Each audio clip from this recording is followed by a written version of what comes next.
Oxford English Dictionary. So what does schizophrenia and the Oxford English Dictionary have in common? Well, the answer to this question contains all the elements of a fascinating story: murder and madness, tragedy and passion. But before I get into the answer to that question, I'd like to give you a little background knowledge on what went into developing the most comprehensive dictionary of English in the history of the world. Imagine trying to collect over 400,000 words in a language that is constantly growing. It was a seemingly impossible task, and it would require the reading of hundreds of thousands of books dating back over 600 years. It would take the genius of an academic scholar with an amazing passion for words to devise a plan to accomplish just such a mission. His name was William Murray, and he began this project in 1879 with a very clever idea. He knew that his little team in Oxford would never be able to collect all of the data by themselves. So he decided to make a formal appeal to the public. He had advertisements sent out all over England, and much to Mr. Murray's delight, hundreds of volunteers came forward to help with the titanic hunt for words.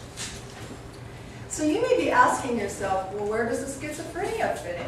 Where's the murder? Where's the madness? Well, let me start with the murder. It was committed by an American named Dr. William C. Miner, who was staying in England. It was during the Victorian era, and murder by a firearm in cold blood was virtually unheard of at that time. But that's exactly what Dr. Miner did. One night he went chasing a worker from the local brewery in Lambert, England. It was 1872. And he stopped in his tracks, he lifted his gun, he took aim, and he just shot the man dead. Well, everybody was baffled by the motive of Dr. Miner. After all, he was from a distinguished family in New England. He had gotten a medical degree from Yale, and he had been a surgeon in the U.S. Army. So what would have compelled him to commit such a heinous crime? Well, the British government put him on trial, and as more and more evidence was presented, it soon became apparent that this man was suffering from paranoid delusions. Now, it was again the Victorian era, and little was known about mental illness at that time. But he would imagine these intruders coming into his room at night through the ceiling and from under his bed. In fact, the night of the murder, he had thought that a man had been in his room, so he had picked up his gun, gone running into the street in pursuit, and that's when he saw the poor innocent worker and shot him.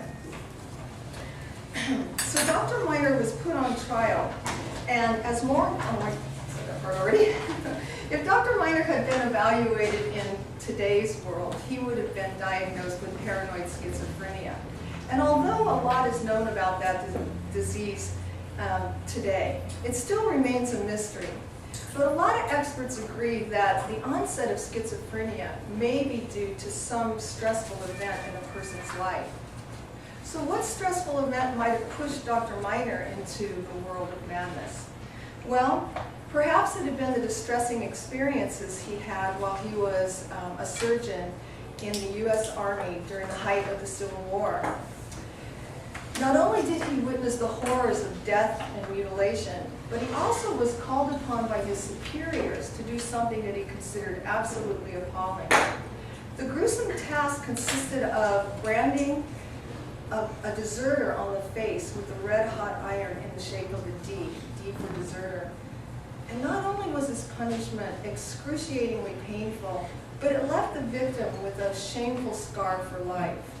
Dr. Miner was absolutely horrified at having to participate in such a barbaric punishment.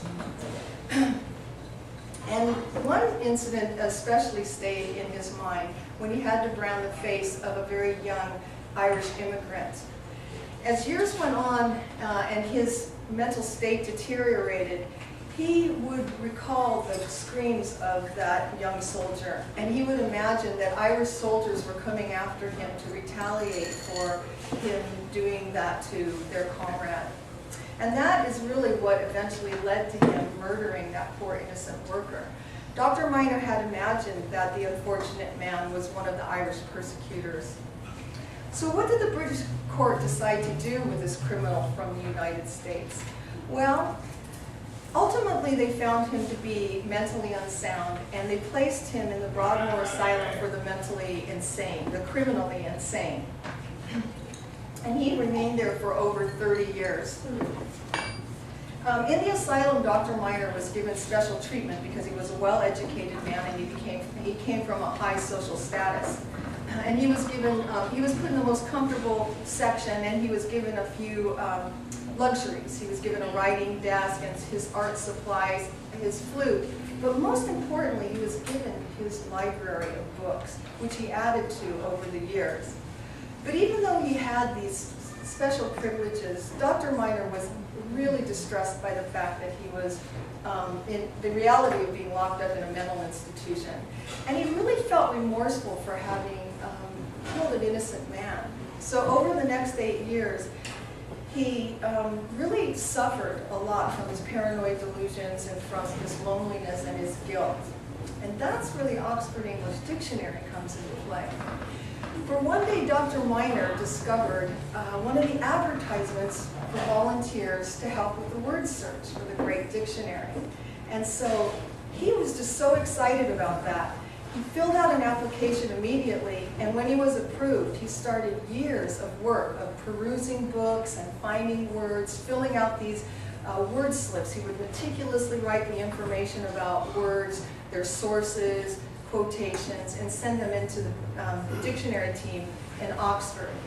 And what was really wonderful for him was that he again had a purpose in life. So even though this was tedious work, he felt alive again. And he also felt like this might be a way that he could make amends to society for his terrible crime.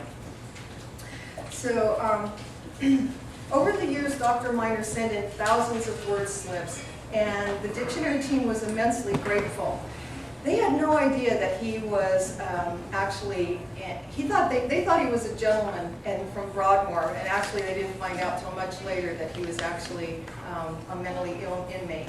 It's interesting to note that the part that fate plays in history, because if Dr. Minor had never been a surgeon during the U.S. Civil War, he might never have been pushed into the world of madness. But if he'd never been confined in an institution for so long, he might never have contributed so many words to the dictionary. So in the end, Dr. William Minor, with his tragic mental illness, is recognized as one of the greatest contributors to one of the finest dictionaries in the history of the world. Thank you.